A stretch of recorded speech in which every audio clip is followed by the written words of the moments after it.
You can now get 2 free audiobook downloads and a 30-day free trial at audible.bogosity.tv. Your choice from the world's largest selection of over 180,000 digital audiobooks and spoken word content for your iOS or Android device, Kindle, or MP3 player. Go to audible.bogosity.tv now.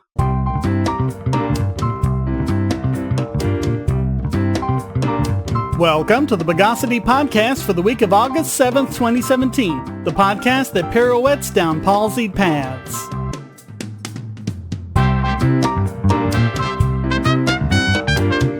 This is your host, Shane Killian. Let's disarticulate the news of the bogus.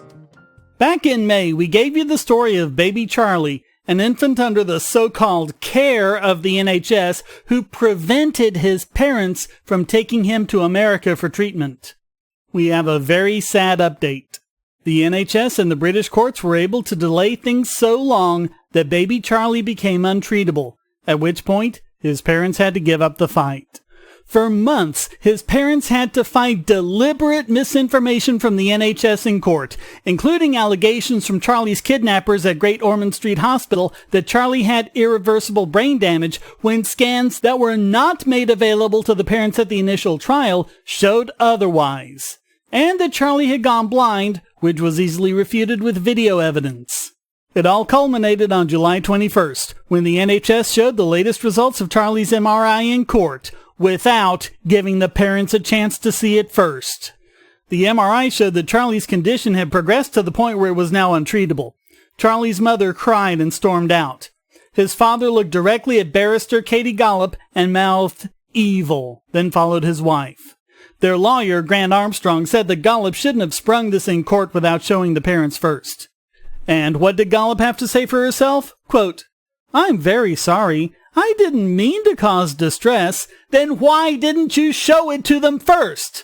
For that matter, why didn't you end all of this insanity months ago and let them get treatment for their baby? Please remember, the parents had physicians in America willing to administer the treatment, and they had raised the money to do so." But at that point, it was too late. They had no choice at that point and had to give up the fight.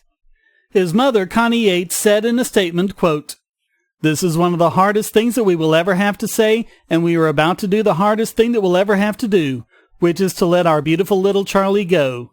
This is about a sweet, gorgeous, innocent little boy who was born with a rare disease, who had a real, genuine chance at life, and a family who love him so very dearly, and that's why we fought so hard for him. We have been told time and time again that Charlie has a progressive disease, but rather than allow treatment for him with a medication that was widely accepted to have no side effects, Charlie has been left with his illness to deteriorate, sadly, to the point of no return. All we wanted to do was take Charlie from one world-renowned hospital to another world-renowned hospital in the attempt to save his life, and to be treated by the world leader in mitochondrial disease. We feel that we should have been trusted as parents to do so, but we will always know in our hearts that we did the very best for Charlie, and I hope that he is proud of us for fighting his corner." Baby Charlie died on July 28th, just a week shy of his first birthday. His parents are now saying they're going to use the money they raised for his treatment to establish a charitable foundation to help other children with conditions similar to Charlie's. But I have to say it again. This is why we don't want government-run healthcare. As if starving the elderly to free up beds and other atrocities that we covered hadn't been enough, they deliberately dragged on this case for 6 months. Everyone involved in doing that is nothing short of evil. Charlie Gard is an infant sacrifice to the holy cult of the omnipotent state.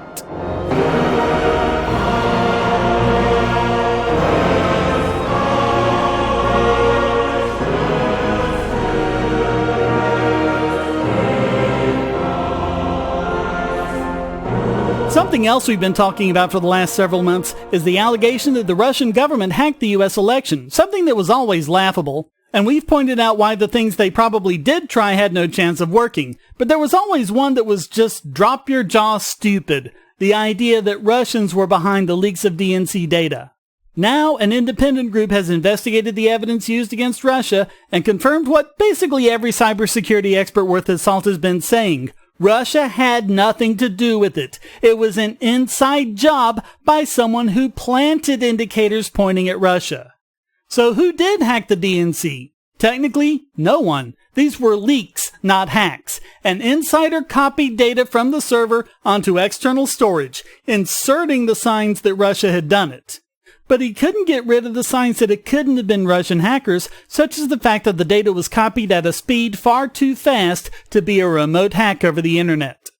Also, the forensics show that both the copying and the doctoring of the evidence were done on the east coast of the U.S.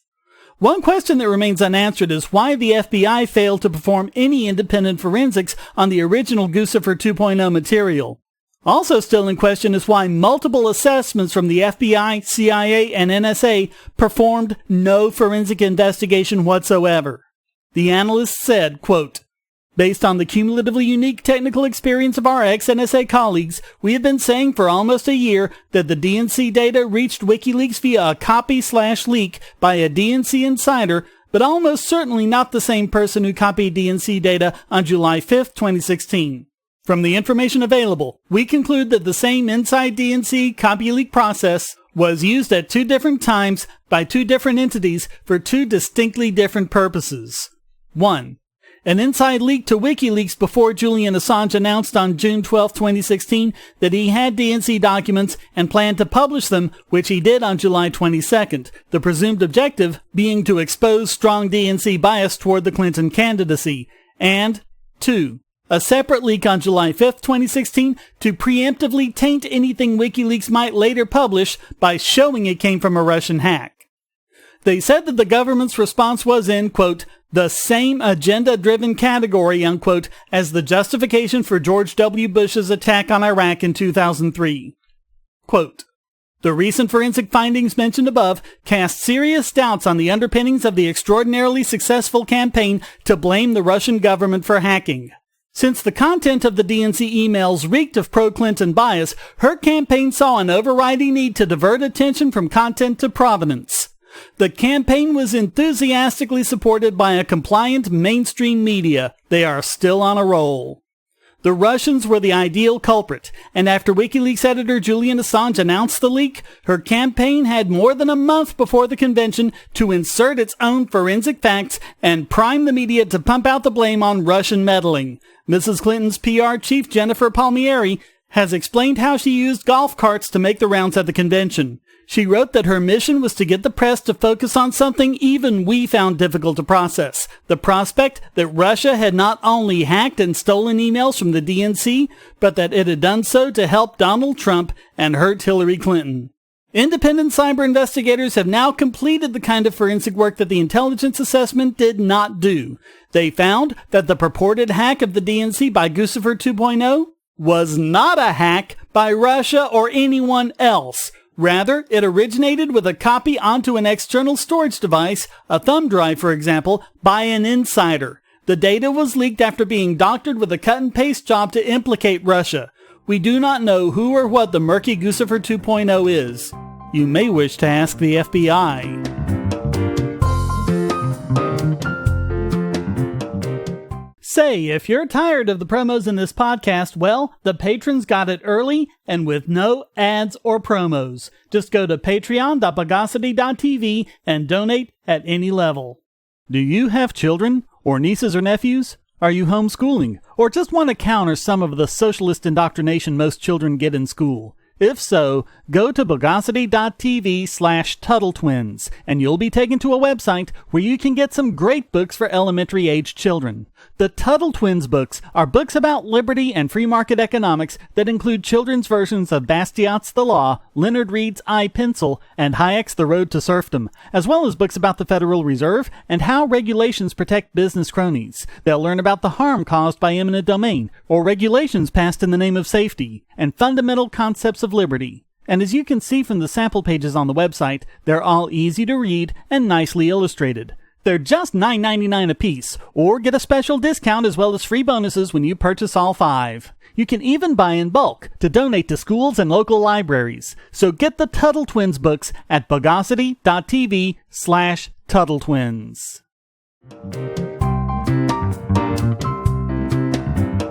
And speaking of WikiLeaks, something else we've been covering is the Vault 7 cache of tools the CIA has used to hack Americans and others.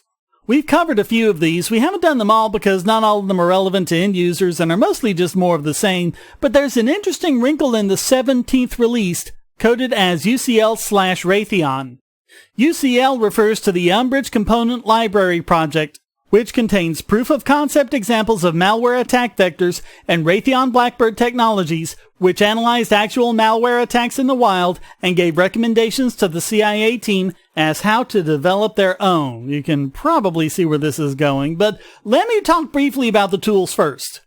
One is a remote access tool, or RAT, which can be inserted into a website and used to capture keystrokes the user types, even once he leaves the browser. A second rat polls the user every 6 seconds, waiting to see if he has administrative privileges, like he would if you were installing a piece of software, for example. You know how you get that screen dimming and Windows asks you if you want to make changes to your computer? Within 6 seconds, it'll detect that this has happened and reload itself with administrative permissions. Another hides itself from discovery, and a fourth, which is suspected to come from the Russian government, uses services like Twitter, GitHub, and cloud storage to spread malware far and wide. The last one is a Trojan that steals information by injecting its own code in a way that nothing gets written to disk. So the connective thread between all of these is about malware spreading itself, getting admin rights, spying on the user, and phoning home, all in a way that hides its activities.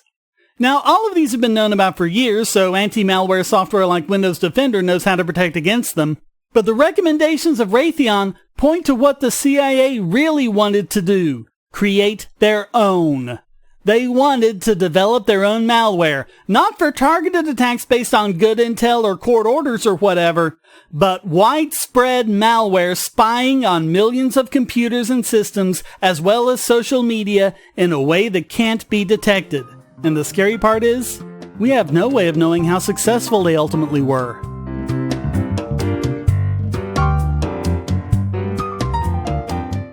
If you're on the Wi-Fi in a coffee shop or hotel, anyone on that network can get your traffic. Do you really trust all of those strangers? For that matter, do you really trust your ISP? A VPN can protect you from prying eyes, disguise your location, and even foil government censors. It's essential in this day and age, so go to vpn.bogosity.tv and you'll be taken to BoxPN. Starting at just $2.99 a month, you can get unlimited high-speed connections to VPN servers all over the world, and they don't log connections, so your privacy is assured. Traveling abroad, just VPN home, and don't worry about what those other governments are doing. Back at home, stop your ISP from traffic shaping and messing with the quality internet access you're paying good money for. You can connect from multiple machines at once, including your smartphone or tablet, and it supports all the secure standards, including OpenVPN and SSTP.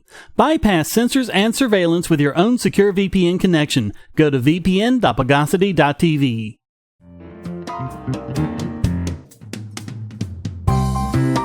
One more item in News of the Bogus. I know there's a lot we've had to cover in the last 2 weeks, it turns out, and this one is nothing short of an outrage.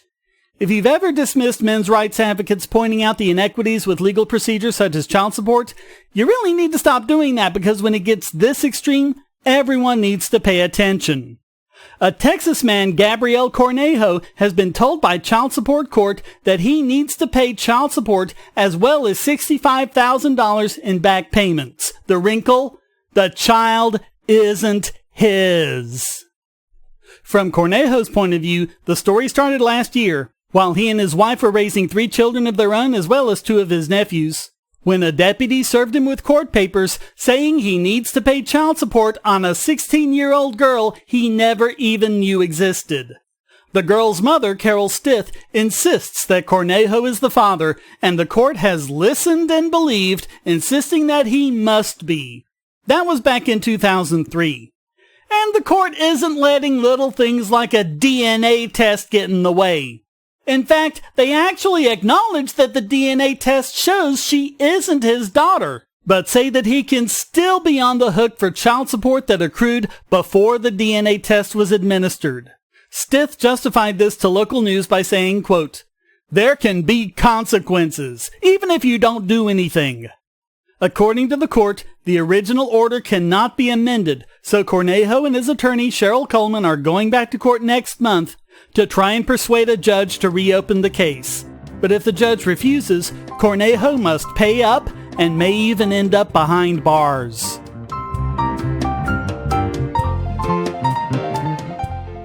We live in a world where light bulbs connect to the internet, and recent attacks on them prove that your online security is under threat like never before. Not only your websites, but the internet-enabled devices you buy. And the biggest problem is weak passwords. That's why you need LastPass. LastPass allows you to randomly generate strong, unique passwords on the web and on your internet-enabled devices, all protected by one master password. LastPass sets up in minutes and gives you secure automatic logins throughout the web, synchronizing across all your browsers, all your computers, and even your mobile devices, at home, at work, or on the road. It even securely stores sensitive form data, including credit card numbers, backup sensitive documents, software licenses, Wi-Fi logins, and more. And with LastPass Premium, you can get these benefits on other applications, manage passwords for your entire family, and also get priority customer support. Sign up at password.bogosity.tv for a free month of LastPass Premium. Log in securely everywhere using the last password you'll ever have to remember. Go to password.bogosity.tv and get LastPass now. Blood boiling yet? We're hardly through because now it's time to diverticulate this week's biggest Bogon emitter. And this week, it goes to American Federation of Teachers President Randi Weingarten, who is saying that school choice is, guess what? Racist. She said that school choice is, quote, used to cloak overt racism by segregationist politicians like Harry Byrd, who launched the massive opposition to the Brown versus Board of Education Supreme Court decision. So, wait. The problem of government forcing people to go to segregated schools and not giving them the choice of which school they want to go to is a problem caused by school choice? She went on, quote, by 1963, African American students had been locked out of Prince Edward County public schools for 5 years. Some traveled from New York and Philadelphia to set up schools for African American students in church basements and public parks so these students could have an education. And what about the schools Betsy DeVos appallingly called pioneers of school choice, historically black colleges and universities? HBCUs actually arose from the discriminatory practices that denied black students access to higher education. HBCUs are vital institutions, but that doesn't change the truth of their origins. They were born of a shameful lack of educational choices for African American students. So, school choice is racist because school choice was able to give black kids an education when government was inhibiting their choices? No, this was absolutely a result of government officials denying choice to students and parents, with private schools stepping up to solve the problem. School choice was the solution. Quote, I've never heard a parent say, that school doesn't work for my kids, so I want to engage in an ideologically driven market-based experiment that commodifies education and has been proven to be ineffective. Really? Of course they don't say it the way you stylized it, because that's a complete straw man. Private options and semi-private choice options like charter and magnet schools have continually shown to be more efficient than her wonderful government schools, especially in those states controlled by the teachers' unions. They get less money per pupil, but still deliver superior results. She said it was a David and Goliath battle, and guess what? She's stylizing her system, by far the dominant one in America, with the power to use force to stop people from using alternatives and forcing them to keep paying for it even if they do. That, according to her, is David. But according to OpenSecrets.org, the American Federation of Teachers ranks number 21 out of more than 18,000 donors to political candidates and lobbying groups. That seems more like Goliath to me. The truth is, government schools are getting more segregated as time goes on, according to a study from the Government Accountability Office. From 2000 to 2014, the number of isolated schools, defined as those in which 75% or more are the same race or class, grew from 9% to 16%. They also found that the isolated schools had fewer math, science, and college prep courses and had higher rates of students who were held back, suspended, or expelled. On the other hand, we continually see that charter schools give better results to minorities, like in Florida, where not only are math and reading scores consistently higher in charters, but they also get consistently better results across the board from African American, Latino, and white students. In fact, the difference for Black and Latino students is actually more pronounced than it is for whites. Many other states have experienced the same results. And yet, despite all this data, Weingarten lied and said, quote, "It's not ideological to want a school that works for your kid. It's human. But vouchers, tuition tax credits, and private for-profit charter schools don't work. Yes, they do. Far better than your violent monopolies." In fact, a recent report shows that, although vouchers result in short-term losses due to new students having to catch up with more advanced peers, they end up surpassing their public school counterparts in just 4 years. The same report confirmed that these students in the voucher program were actually lower-achieving students in public schools. Weingarten completely lied again when she said, quote, "That's because private schools can and do discriminate because they don't follow federal civil rights laws.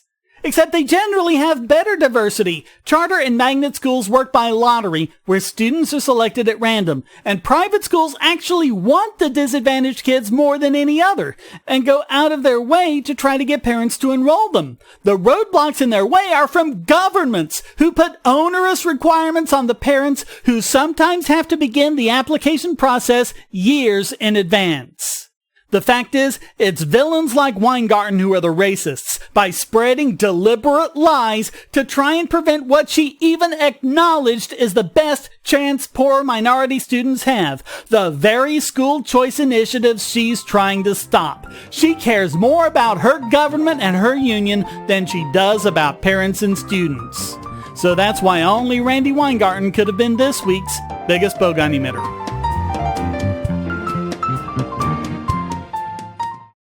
If you're going to shop online, use our special links to shop at Amazon. Clear your cookies and go to amazon.bogosity.tv, and you won't pay a penny more for your purchase. If you haven't used the mobile app in the last 12 months, or even at all, go to get5.bogosity.tv on your phone or tablet and get $5 off your order of $10 or more. Go to prime.bogosity.tv for a free 30-day trial of Amazon Prime and enjoy thousands of movies and TV episodes, borrow Kindle books, and get unlimited 2-day shipping for free. And speaking of Kindle, go to kindle.bogosity.tv for a 30-day free trial to Kindle Unlimited. Read over 1 million books and listen to thousands of audiobooks on any device. You can go to music.bogosity.tv and get a free 30-day trial of Amazon Music Unlimited with access to Amazon's entire library of 10 million songs, ad-free and with unlimited skips, and even download to listen offline. All great ways to help this podcast simply by shopping at Amazon.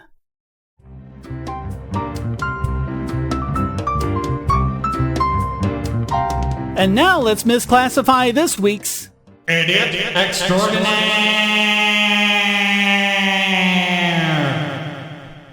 And this week it goes to Budapest's Public Transportation Authority, BKK, and I swear I haven't seen a website this badly designed since healthcare.gov launched. But that really isn't what put them over the top this week. An 18-year-old Hungarian found a flaw in their ticket purchasing system. He found that he could use the developer tools that every browser has to change the ticket price in the page's source code, and there was no server-side validation put into place. So he bought a $35 ticket for about 20 cents. Now, this wasn't theft. It was proof of concept. He didn't use the ticket, which actually means that BKK is 20 cents ahead of the game, but instead contacted them privately to report the issue. And BKK called the police on him and accused him of hacking their systems. Police arrested him in the middle of the night, even though he didn't actually live in Budapest. According to the youth in question, quote, I discovered last Friday that I could take a monthly ticket for $50 for the new internet e-ticket system in BKK and then inform them about 2 minutes later. I did not use the ticket. I do not even live near Budapest. I never traveled on a BKK route. My goal was just to signal the error to the BKK in order to solve it.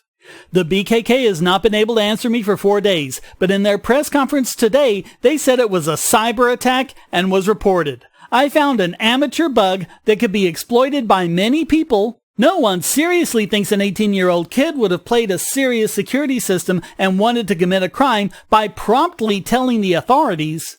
I am convinced that if I do not speak about the error, I will not report it. My hire was canceled only after I sent my letter to them.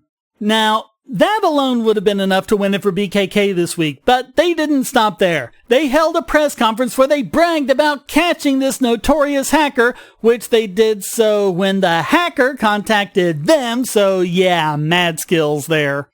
And then bragged about their system being secure. You can guess what happened next. People all over the internet found flaw after flaw in BKK's website, including the system storing passwords in clear text and emailing them when a forgot password link is clicked. People being able to access data belonging to other users just by changing the user info in the URL, including being able to manipulate their full profile, which includes name, address, and ID number. If you just type the website name into the browser, nothing happened because they didn't properly redirect it to a secure HTTPS website. It doesn't properly work in Safari, and just as icing, someone figured out that the admin password was admin and successfully logged in using that, getting full administrator privileges on the website. People also found that they were able to reuse tickets, and you could get in with a screenshot of a ticket that someone else had already used. All of this was happening amidst public outrage over BKK arresting someone who found a secure flaw and followed ethical practices in alerting them to it. And get this, it also came out that BKK has a $1 million annual contract with a local company, T-Systems, for the maintenance of its IT systems. T-Systems also sponsors an ethical hacking contest. I have no idea what it is about government websites that makes them behave in this way, but it's hardly the first one we've seen. Just the latest one that gets BKK named this week's Idiot Extraordinaire.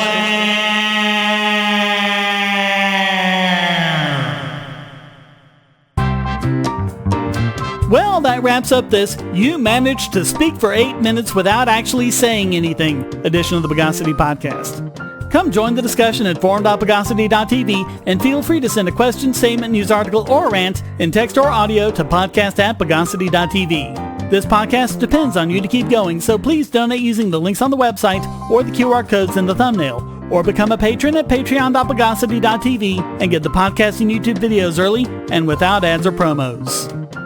Thank you for listening. Until next time, here's a quote from James Scott.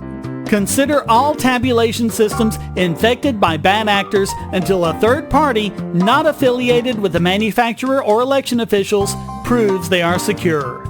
Ein Deutsches Requiem was composed by Johannes Brahms and performed by the Holden Consort Orchestra and Choir. The Bogosity podcast is licensed under Creative Commons Attribution Non-Commercial No Derivatives 4.0 International License.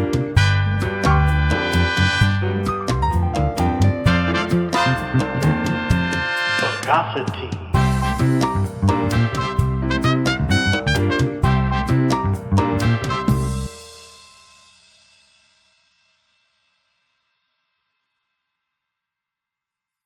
Want answers to creationist claims against evolution? Would you like to know more about evolution yourself, or even engage creationists more directly, with actual peer-reviewed sources to back you up?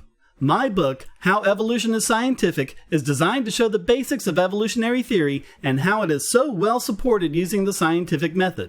It's impeccably sourced, with references to the actual scientific material, and is arranged using the creationists' own criteria of what is scientific. Using their own arguments against them, see how evolution is scientific, but creationism is not, based on observations, accurate predictions, logic, and evidence. Get answers to common creationist claims, and even a primer on abiogenesis, The Start of All Life.